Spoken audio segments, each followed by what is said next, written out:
Hello, my name is Linda.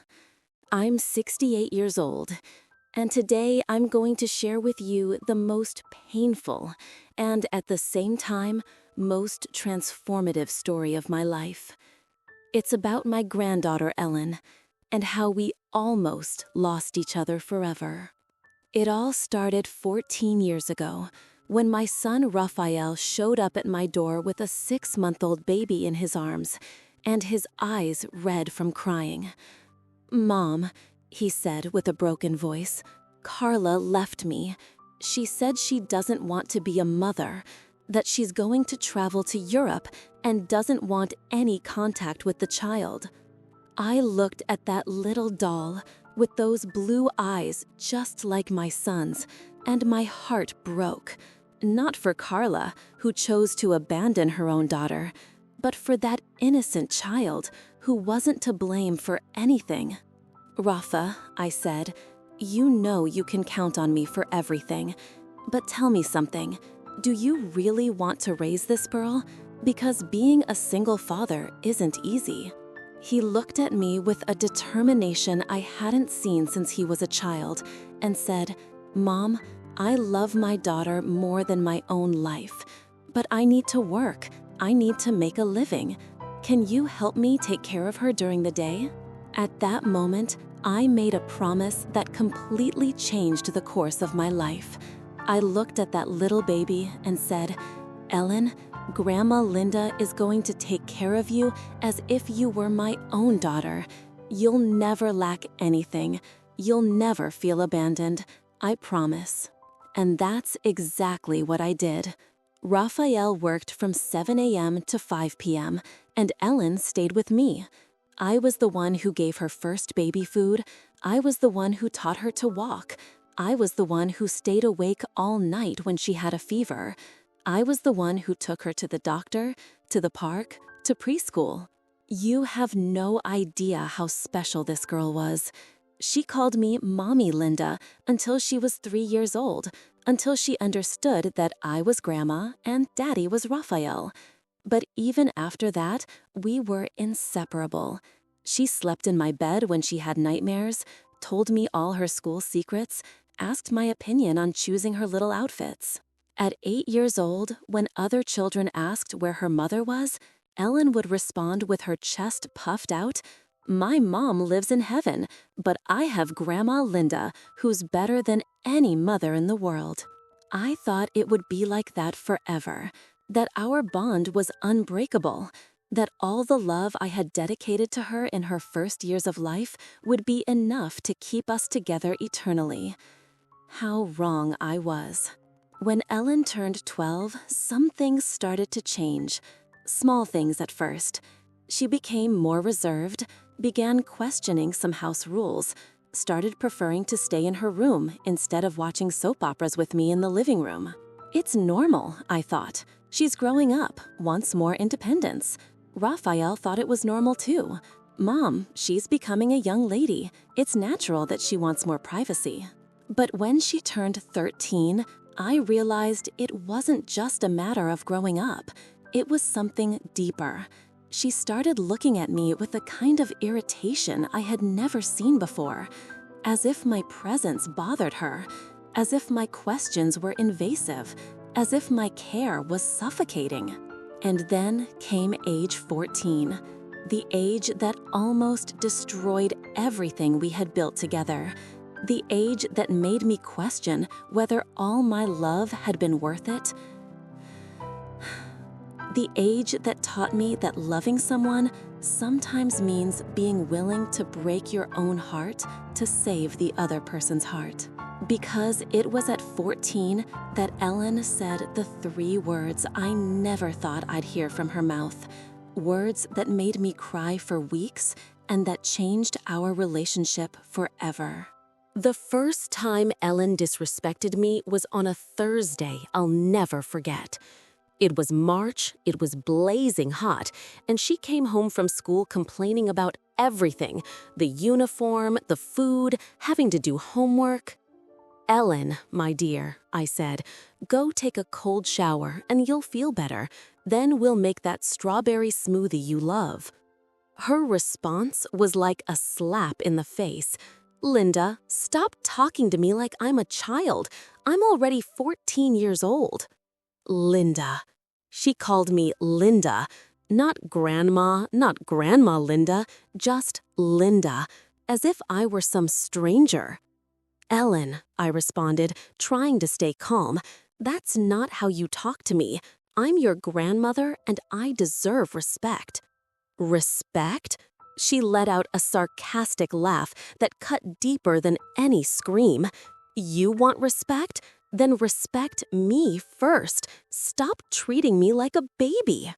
From that day on, every conversation turned into an argument.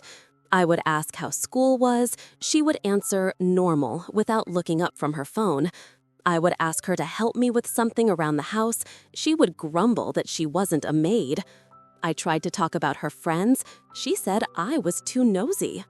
Raphael tried to mediate, but he worked all day and only got home at 6 p.m. "Mom," he would say, "be patient. It's a phase. It will pass." But I felt it wasn't just a phase. It was as if a stranger had taken over my little granddaughter's body. The affectionate girl who hugged me every day had disappeared. In her place was a teenager who looked at me with contempt, who sighed loudly every time I spoke, who rolled her eyes when I gave advice. The worst day of my life came on a Saturday in May. Ellen had asked to sleep over at her friend Julia's house. I said that was fine, but I wanted to talk to Julia's mother first, just to confirm it was true, and that there was a responsible adult there. "Don't you trust me?" she screamed. "It's not a matter of trust, Ellen. It's responsibility. I need to know where you are." "You don't need to know anything. You're not my mother." That sentence was like a stab, but what came next was worse. "Ellen," I said, with my voice trembling, "I may not be your biological mother, but I'm the one who raised you. I'm the one who's always been here for you." That's when she exploded. Her eyes filled with rage, her face turned red, and she screamed with a fury I had never seen in any child. "I hate you, Linda. You destroyed my life. I wish you were dead." The world stopped. Literally stopped. I felt as if someone had ripped my heart out of my chest with bare hands. Those words echoed in my head like sirens. "I hate you. You destroyed my life. I wish you were dead." Ellen ran to her room and slammed the door so hard that the picture on the wall fell. I stood there, stopped in the middle of the living room, unable to breathe properly.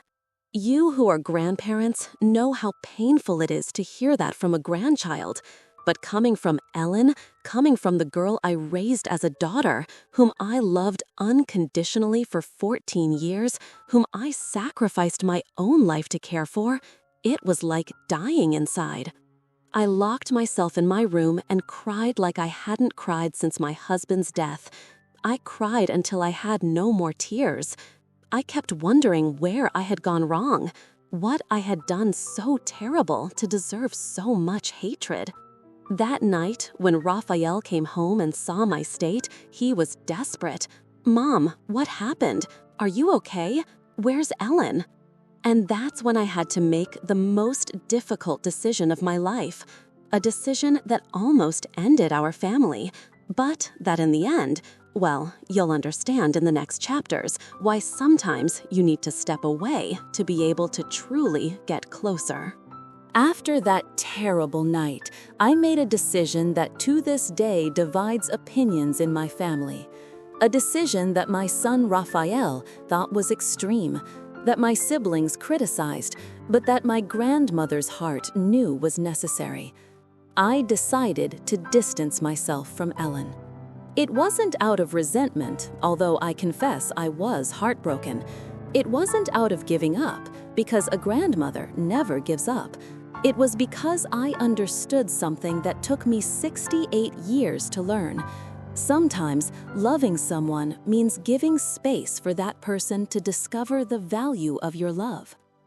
The following Monday, when Ellen came out of her room for breakfast, I was sitting at the table as always. But this time, I didn't ask how she had slept. I didn't offer to make her favorite breakfast. I didn't remind her that she had a math test. She looked at me somewhat suspiciously, grabbed a cookie, and left for school without saying anything. You have no idea how difficult it was for me. For 14 years, my entire routine revolved around her. I would wake up thinking about what I was going to prepare for her school lunch, go to sleep making sure she had done her homework. My life had a clear purpose, taking care of Ellen. Now, for the first time in more than a decade, I had to rediscover who Linda was beyond being Ellen's grandmother. In the first few days, she didn't even notice much. She would come home from school, throw her backpack on the sofa, grab something from the fridge, and go up to her room. I continued doing my activities normally, cleaning the house, cooking, watching my programs. But after a week, things started to change. Ellen came down for dinner and asked, "Where's my strawberry smoothie?" "I didn't make one," I replied, calmly, without stopping eating. "Why not?" "Because you didn't ask for one." She looked at me as if I had spoken Chinese. For 14 years, I anticipated all her needs. Now, she would have to learn to ask. The following week, she came home complaining that the Portuguese teacher had argued with her. She automatically came to sit next to me on the sofa, expecting me to ask for details, give advice, take her side. But I just said, "That's too bad," and continued watching my soap opera. "That's it?" she asked, incredulously. "What else do you want me to say, Ellen?" "I don't know. You always want to know everything that happens at school." "Before, you complained that I was nosy. Now I'm respecting your space." The moment that changed everything happened 3 weeks later. It was a Friday. I was leaving to go to my sister's house to play cards, when Ellen appeared in the living room, still in her pajamas.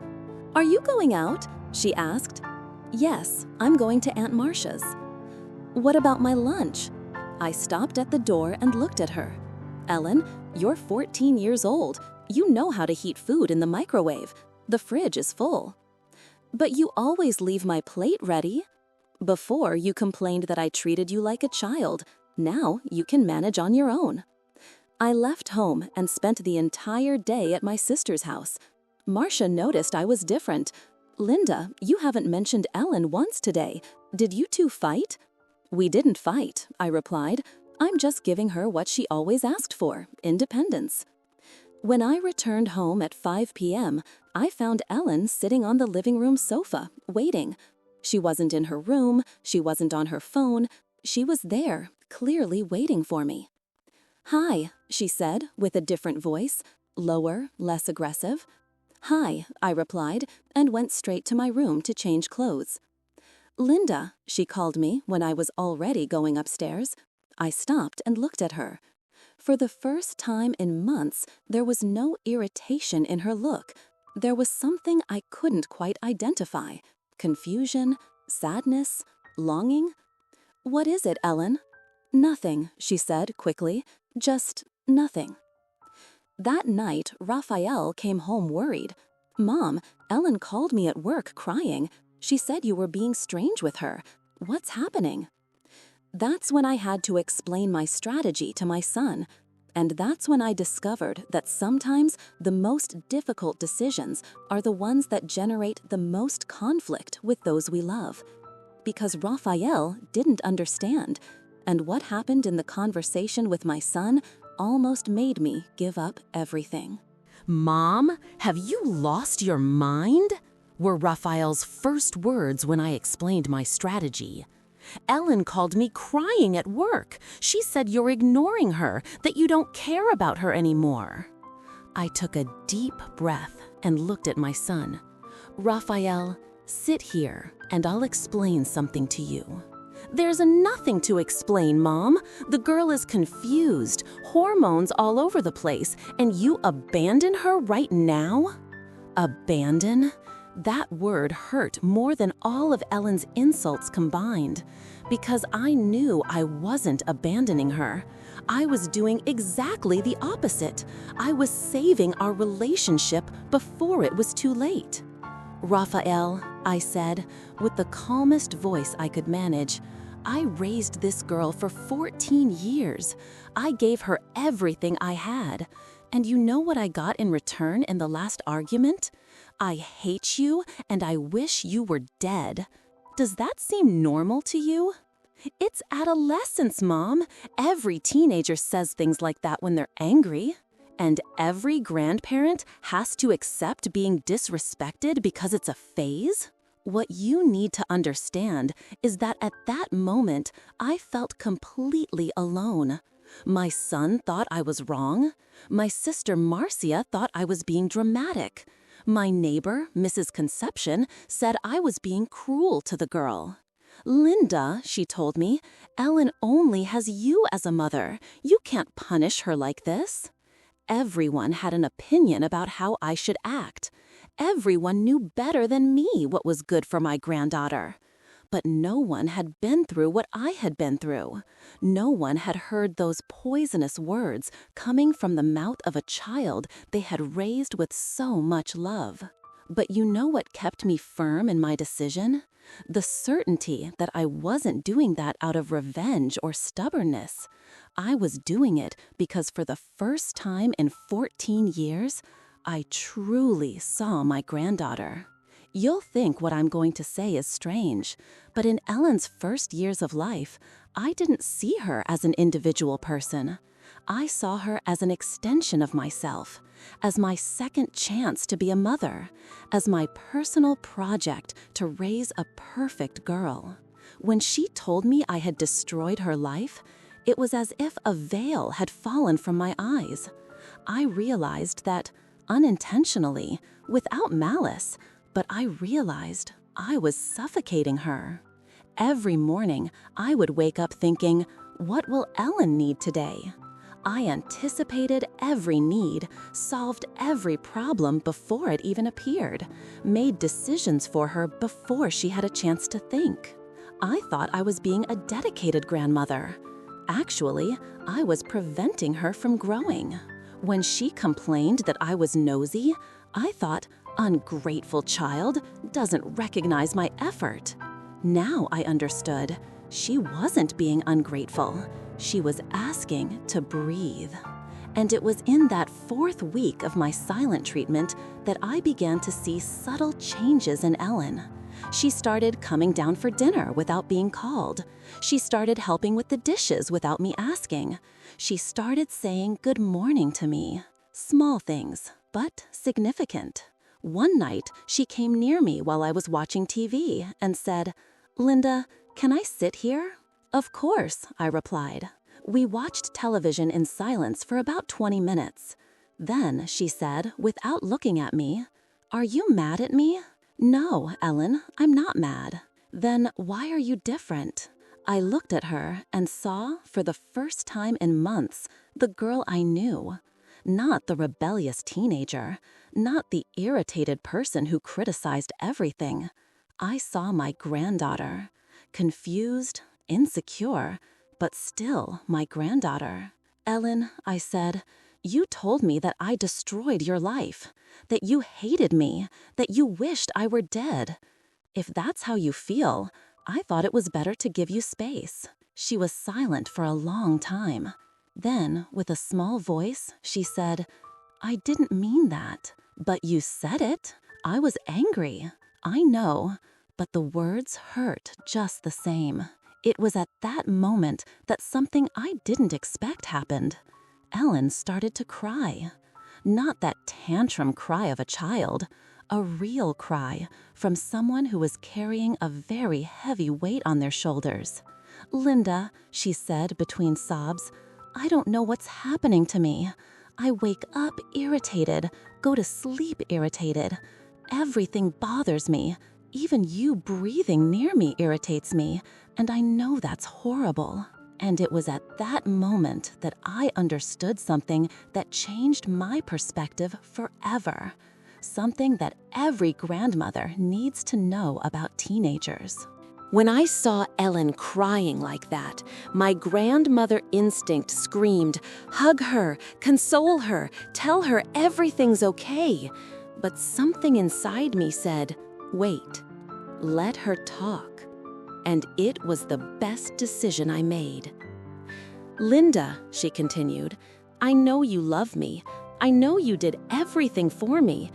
But sometimes I feel suffocated, like I can't breathe on my own." Those words were like a punch to the stomach and a relief at the same time. A punch because they confirmed that I, unintentionally, was hurting the person I loved most in the world. A relief because I finally understood what was happening. "Explain it to me," I said. "Help me understand." And then Ellen did something she hadn't done in months. She talked to me, really talked, without irritation, without defense, without attacks. "When I was little," she said, "I loved that you did everything for me. It was nice having you taking care of me all the time. But now I want to try to do things on my own, and you don't let me." "How do I not let you?" "You do it before I try. Yesterday, I was going to wash the dishes after lunch. When I came back from school, you had already washed them. Last week, I was going to clean my room, but you cleaned it while I was in the shower." I began to understand. During all these years, I had created a dynamic where Ellen was always the child and I was always the responsible adult. But she was no longer a child. And part of her confusion, irritation, rebellion was because she was trying to grow up and I was, without realizing it, preventing her. "Ellen," I said, "when you said those horrible things to me, were you trying to show me this?" She nodded, still crying. I didn't know how to explain it. Every time I tried to talk, you thought it was lack of gratitude. Then I got even angrier. It was at that moment that I did something I hadn't done in a long time. I apologized. "Ellen, I want to ask for your forgiveness. Not for the rules I set, because rules are important. Not for the love I gave you, because that love is real. But for the way I was loving you." "What do you mean?" "I was loving you the way I thought was best, not the way you needed. I was protecting you so much that I forgot to teach you to protect yourself." You know, at that moment, I understood something it took me 68 years to learn. Loving someone is not doing everything for that person. Loving someone is teaching that person to do it themselves. For 14 years, I thought being a good grandmother meant sparing Ellen from any difficulty, solving all her problems, anticipating all her needs. I thought I was showing love. Actually, I was showing lack of confidence. Every time I did something she could do alone, I was sending the message, "You're not capable." "Ellen," I said, "can you forgive me for loving you wrong?" She looked at me with those blue eyes full of tears and said, "Linda, can you forgive me for being so cruel to you?" And then something happened that hadn't happened in months. We hugged, a real hug, without tension, without fear, without anger. A hug from two people who love each other and finally understood each other. From that night on, everything started to change. But it wasn't magic, it was work. Every day I had to control myself not to go back to old habits. Every day Ellen had to make an effort to be respectful, even when she was irritated. We created new agreements. I would ask before doing things for her. She would ask for help when she needed it instead of waiting for me to guess. I would give advice only when she asked for it. She would treat me with respect even when she disagreed with me. But the real transformation was yet to come, because 3 months later, something happened that tested all these new agreements. something that showed whether we had really learned to love each other the right way. 3 months after that conversation that changed everything, Ellen came to me with news that tested all our new agreements. "Linda," she said, "I need to tell you something important." Her tone was serious, adult. She was no longer the girl who hid things from me or the teenager who attacked me. She was a young woman who had learned to communicate. "I'm listening," I replied. "I want to live with Dad." I confess, my first impulse was panic. Why? Did I do something wrong? Aren't you happy here? But I took a deep breath and remembered our agreements. Instead of reacting, I asked, "Explain this decision to me better." "Linda," she said, "during these last months, I learned to do many things on my own. Cook, wash clothes, organize my schedules. And I liked that feeling of independence.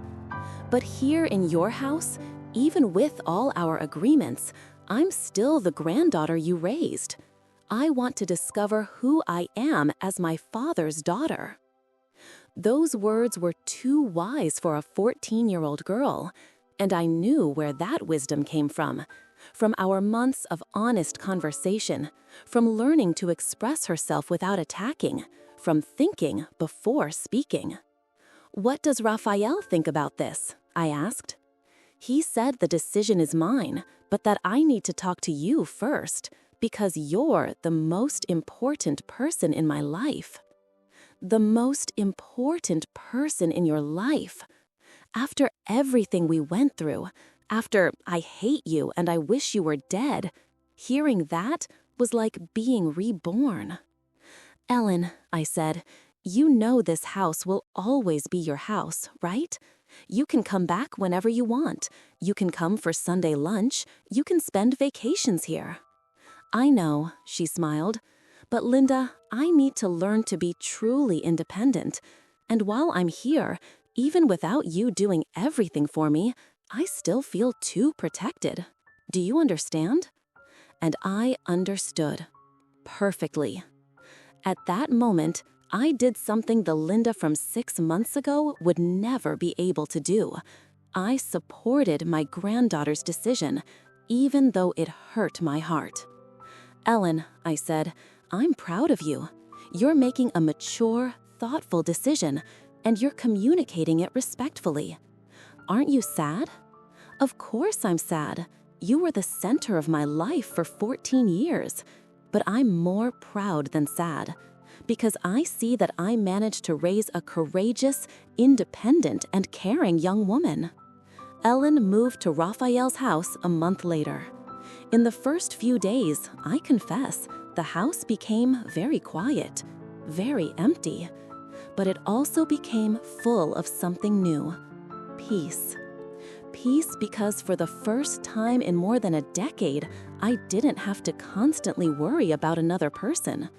Peace because Ellen was happy with her choice. Peace because our relationship had found a healthy balance. And you know what happened? Ellen started visiting me spontaneously. Not because she had to come, but because she wanted to come. She would call to tell me how her day was. She would ask for advice when she was facing some problem. She would include me in important decisions. 3 weeks after the move, she showed up here on a Friday afternoon. "Linda, can I make that strawberry smoothie? I miss it." "Of course, my dear. You know where everything is." She made the smoothie by herself, and we talked in the kitchen like two friends. She told me about a boy who was interested in her, about difficulties at school, about plans for the future. "Linda," she said that day, "thank you for letting me grow." "Thank you for teaching me to love you better," I replied. And it was at that moment that I understood the most important lesson of my life. Loving someone is not holding them close to you. It's giving that person the tools to fly alone, knowing they will always have a safe place to land. Today, 2 years later, Ellen is 16 years old. She's a responsible, caring, independent young woman. She cooks for her father, takes care of her own clothes, has excellent grades at school. And our relationship? It's the best we've ever had. Because now she chooses me. She doesn't stay with me out of obligation or for lack of options. She stays because she wants to stay. She loves me because she chooses to love me, not because she depends on me. If you're a grandfather or grandmother and you're going through conflicts with your teenage grandchildren, I want to tell you something. Sometimes the problem isn't in the love you give, it's in the way you give that love. Loving is not doing everything for the person. Loving is teaching the person to do it themselves. Loving is not protecting from every difficulty. Loving is giving tools to face difficulties. Loving is not holding on. It's teaching to fly. Ellen today calls me every day. She comes for lunch here every Sunday. She calls me to shopping with her. She asks me for advice about clothes, about friends, about dreams. She calls me Grandma Linda with affection, hugs me with real desire, tells me I love you, and I know it's sincere. And all of this was only possible because one day I had the courage to change the way I love. Because I understood that letting go is not abandoning, it's trusting. If your story with your grandchildren is difficult, remember, it's never too late to change the way you love. It's never too late to apologize. It's never too late to start over. True love is not the one that holds, it's the one that liberates. And when you liberate someone with love, that person always comes back, not because they need you, but because they choose you. That's the difference between being loved out of dependence and being loved by choice. And I can guarantee there's no better feeling in the world than knowing you're chosen every day by the one you love most. My name is Linda. I'm 68 years old, and today I know what it means to truly love. If this story touched your heart like it touched mine, please subscribe to the channel and hit the notification bell. I'm new here on YouTube, and every subscriber means so much to me. I have dozens of real stories like this one waiting to be told, but I need your help to reach more people who can benefit from these life lessons. Click subscribe now. It's free and helps me enormously.